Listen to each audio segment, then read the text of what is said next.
आमिर खानच्या तिसऱ्या लग्नावरून वाद.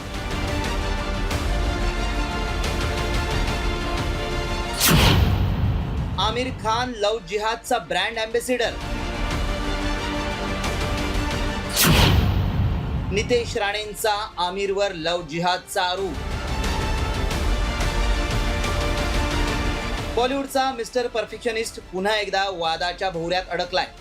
5 जुलैला आमिर खाननं ब्युटी प्रोफेशनल गौरी स्प्रॅट हिच्यासोबत तिसऱ्यांदा लग्नगाठ बांधली. मात्र अभिनेते आमिर खान यांच्या या वैयक्तिक निर्णयावरून आता महाराष्ट्राच्या राजकारणात मोठा गदारोळ सुरू झालाय.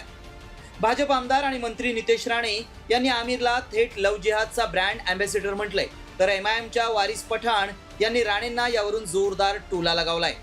इस तरीके के जब सेलिब्रिटी अपनी जिंदगी के बारे में कोई डिसीजन लेते हैं तो हिंदू समाज ने इसके बारे में सोचना चाहिए, ऐसे मानने वाला मैं हूँ. लव जिहाद के ब्रांड एम्बेसडर तो आमिर खान बनते नहीं जा रहे, इसलिए हिंदू समाज ने और हिंदू युवाओं ने जो इनके पिक्चर देखते हैं, जो इनके मूवीज देखते हैं, उन्होंने सोच समझ के ऐसे लोगों को बड़ा करना चाहिए. अगर आमिर खान ने 3 शादी किया, तुम 4 शादी करो, कौन रोक रहा है तुम्हारे को?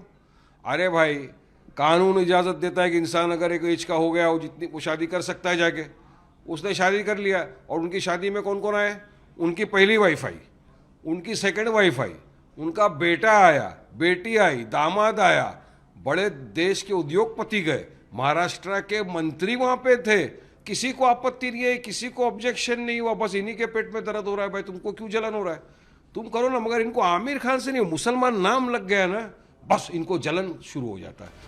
दरम्यान आमिर खाननं या संपूर्ण वादावर अद्याप कोणतीही अधिकृत प्रतिक्रिया दिलेली नाही. मात्र एका अभिनेत्याच्या वैयक्तिक आयुष्यातील लग्नाच्या निर्णयाची राजकीय चर्चा नेमकी कशासाठी?